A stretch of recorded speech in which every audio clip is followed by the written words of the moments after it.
તમારું મારા કિચનમાં।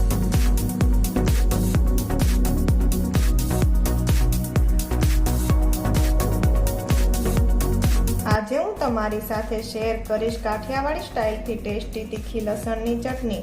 લસણની ચટણી તમે બાજરીના રોટલા કે ભાખરી સાથે ખાશો તો ટેસ્ટમાં ખૂબ જ સરસ લાગશે। અને તમારે કોઈ પણ કાઠિયાવાડી લસણનું શાક બનાવવું હોય તો તમે એમાં ચટણીનો ઉપયોગ કરી શકો છો। આને તમે એકવાર બનાવી 15 થી 20 દિવસ સુધી સ્ટોર પણ કરી શકો છો। તો ચાલો રેસીપી શરૂ કરીએ। તો હવે આપણે સૌથી પહેલા લસણની ચટણી બનાવવા માટે મેં અહીંયા કાશ્મીરી સૂકા લાલ મરચાં લીધા છે। તો આપણે 10 થી 15 મરચાં લઈ તેમાંથી બીજ કાઢીને તેના આ રીતે કટકા કરીને લેવાના છે। હવે તેને એક બાઉલમાં એડ કરી દઈએ। હવે આપણે એકવાર તેને સારી રીતે પાણીથી ધોઈ લઈશું। તો મેં અહીંયા મરચાંને સારી રીતે ધોઈ લીધા છે। હવે આપણે એમાં 1 ગ્લાસ જેટલું પાણી એડ કરી તેને 1 થી 2 કલાક માટે પલાળી રાખીશું। હવે મેં અહીંયા 20 થી 25 લસણની કળીઓને આ રીતે ફોલીને સાફ કરી લીધી છે। હવે ગેસ પર એક કડાઈમાં 1 થી 2 ચમચી જેટલું તેલ ગરમ કરવા મૂકીશું।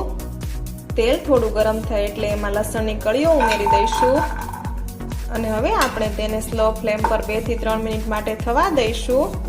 તો હવે 2 થી 3 મિનિટ જેવું થઈ જાય એટલે એમાં અડધી ચમચી જેટલા આખા ધાણા, અડધી ચમચી જેટલું જીરું અને 1 ઇંચ આદુનો ટુકડો એડ કરીશું અને હવે બધી વસ્તુને મિક્સ કરી લસણનો કલર ગોલ્ડન બ્રાઉન થાય ત્યાં સુધી થવા દઈશું।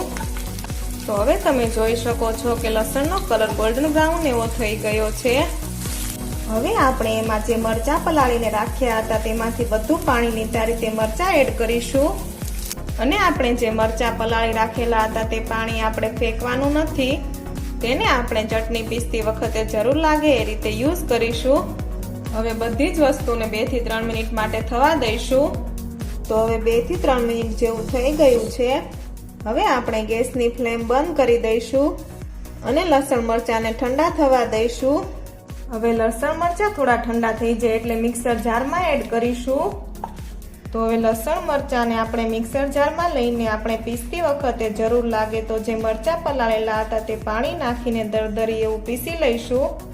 તો આ રીતની આપણે પેસ્ટને વાટી લેવાની છે। હવે ગેસ પર ફરી એ જ કડાઈમાં આપણે 3 થી 4 ચમચી જેટલું તેલ ગરમ કરવા મૂકીશું। તેલ ગરમ થાય એટલે આપણે એમાં 1/4 ચમચી હિંગ એડ કરીશું। ત્યારબાદ પીસેલી બધી ચટણી એડ કરી દઈશું। હવે તેમાં સ્વાદ પ્રમાણે મીઠું એડ કરીશું। હવે મિક્સ કરી લઈશું। હવે ચટણીમાં રહેલ પાણી બળી જાય ત્યાં સુધી આપણે તેને થવા દઈશું। તો શેકતા 7 થી 8 મિનિટ જેવું થશે। તો આપણે તેલ છૂટું પડે ત્યાં સુધી થવા દઈશું। તો હવે તમે જોઈ શકો છો કે ચટણીમાંથી તેલ છૂટું પડવા લાગ્યું છે। તો હવે આપણે આ સમયે ગેસની ફ્લેમ બંધ કરી દઈશું। તો આ ચટણીને તમે વડાપાવ, પરાઠા, પૂરી કે રોટલી સાથે સર્વ કરશો તો એકદમ ટેસ્ટી એવી લાગશે। તો તૈયાર છે લસણની ચટણી। તો અહીંયા આપણે એકદમ ટેસ્ટી અને ચટાકેદાર કાઠિયાવાડી સ્ટાઇલથી બનતી લસણની ચટણી બિલકુલ તૈયાર છે। તો એકવાર બનાવી આ ચટણીને તમે ફ્રીજમાં એરટાઇટ કન્ટેનરમાં ભરી સ્ટોર કરી શકો છો। તો એકવાર તમે આ રેસીપી જરૂરથી ટ્રાય કરજો। તમને મારી આજની રેસીપી ગમી હોય તો કોમેન્ટ કરી જરૂરથી જણાવજો।